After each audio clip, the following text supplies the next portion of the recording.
Bismillahirrahmanirrahim. Assalamualaikum warahmatullahi wabarakatuh. Alhamdulillahirrahmanirrahim. Wa bihi nasta'in ala umuri dunya waddin. Wassalatu wassalamu ala asrafil anbiya'i wal mursalin. Sayyidina wa habibina Muhammadin sallallahu alaihi wasallam. Yang terhormat Ibu Dr. Indah Aminatus Zuhriah selaku pengampu mata kuliah pengembangan evaluasi belajar dan teman-temanku yang saya banggakan. Pada kesempatan kali ini, perkenalkanlah saya dan rekan saya, ibu saya sebagai Kofatio Fandu, dan rekan saya atas nama Ibu Fatira Nadia Makkah untuk menyampaikan materi tentang evaluasi dan pengambilan keputusan. Beberapa hal yang akan kami bahas dalam makalah ini adalah tentang evaluasi. Yang pertama evaluasi, yang kedua pengambilan keputusan, yang ketiga kerangka kerja dalam pengambilan keputusan, yang keempat pengambilan keputusan organisasi dan manajemen, yang kelima jenis-jenis keputusan dan model pengambilan keputusan, yang keenam teknik pengambilan keputusan. Langsung saja, pertama yaitu evaluasi. Bahwa evaluasi adalah sesuatu kegiatan pengumpulan informasi yang berguna untuk mengambil keputusan dan sebagai tolak ukur sejauh mana tujuan dapat dicapai. Jadi, evaluasi itu secara garis besarnya adalah kita meninjau ulang apa yang sudah dilakukan, dikumpulkan informasi, ditarik kesimpulan, dan kita mencari apa yang hendak bisa dilakukan untuk kedepannya, untuk melakukan perbaikan dan pemilihan tindakan untuk memperoleh kemajuan di bidang tertentu. Dan khususnya karena kita di bidang pendidikan, maka pendidikan itu sendiri yang dijadikan objek penilaian kemajuan ke depannya. Pengambilan keputusan. Pengambilan keputusan ini secara garis besarnya ada keputusan minor dan mayor. Keputusan minor adalah keputusan yang sifatnya kecil dan sederhana. Misalnya berkaitan dengan kita hari ini memilih untuk memutuskan menggunakan baju apa, makan apa, itu kita sifatnya keputusan minor. Jika keputusan mayor adalah keputusan yang sifatnya besar, yang memberikan dampak di kemudian hari, sehingga perlu dilakukan peninjauan pemikiran lebih matang agar diperoleh efek yang baik. Misal keputusan mayor yang dibicarakan ini adalah menentukan untuk kerja di luar negeri. Maka kita ke depannya akan memperoleh efek yang besar dari itu. Oleh karena itu, perlu dipikirkan matang-matang. Begitu pula dengan di dunia pendidikan. Melakukan keputusan perlu ditinjau secara matang karena mencangkup banyak aspek dan banyak pihak, sehingga kedepannya akan menimbulkan dampak-dampak yang akan kita rasakan, sehingga perlu untuk dilakukan untuk pemikiran lebih dalam dan peninjauan pada aspek-aspek tertentu dalam pemilihan keputusan mayor.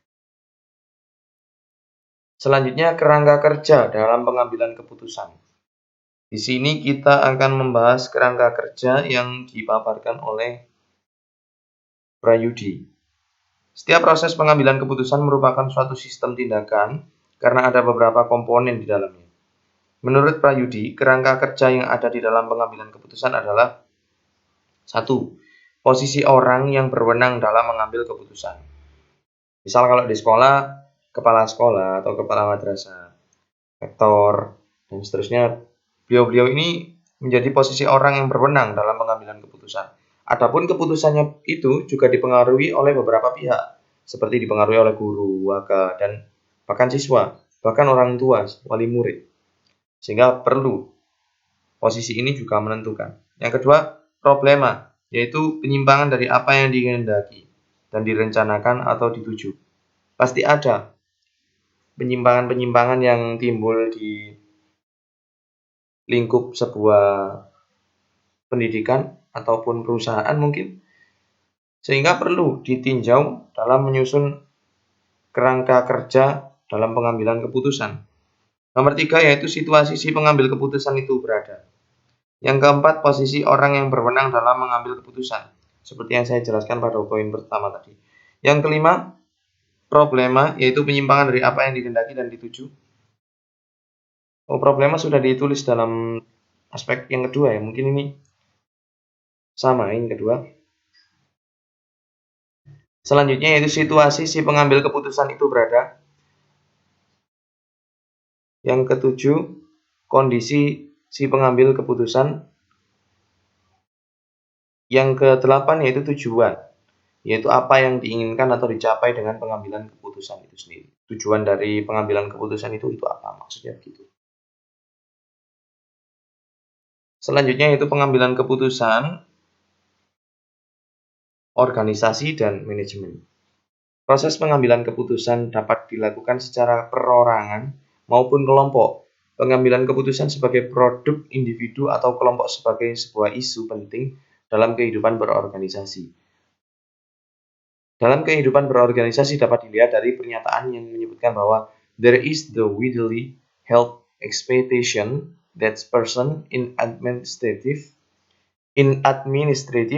position will personally be decisive.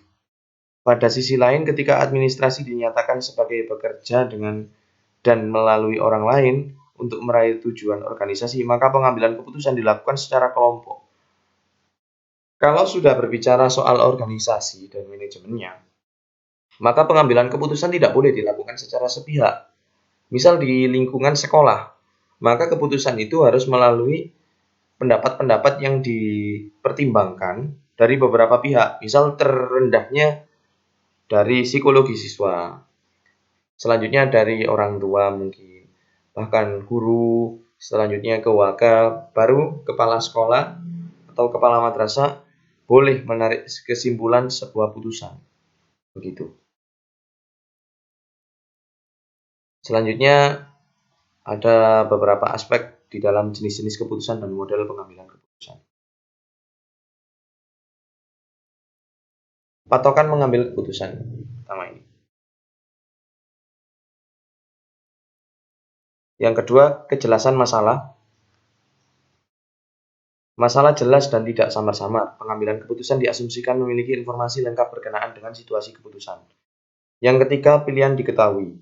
Diasumsikan bahwa pengambil keputusan dapat mengidentifikasi semua kriteria yang relevan dan dapat membuat daftar dari semua alternatif yang berlaku terus. Lebih lanjut, pengambil keputusan mengetahui semua kemungkinan konsekuensi dari masing-masing alternatif.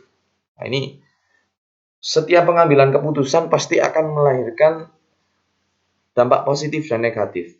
Jadi perlu dipertimbangkan betul dalam pengambilan keputusan kelembagaan. Nomor 4 yaitu preferensi yang jelas, rasional, mengasumsikan bahwa masing-masing kriteria dan alternatif dapat dirangking dan ditimbang untuk menunjukkan tingkat pentingnya. Yang 5, preferensi yang konstan, diasumsikan bahwa kriteria sebuah keputusan tertentu adalah konstan dan bobot yang diberikan padanya adalah stabil sepanjang waktu.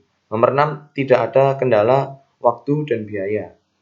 Pengambilan keputusan rasional dapat memperoleh informasi yang lengkap tentang kriteria dan alternatif karena diasumsikan bahwa tidak ada kendala waktu dan biaya.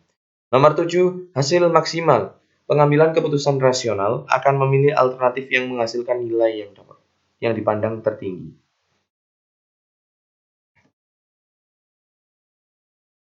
Mungkin itu saja yang dapat saya sampaikan.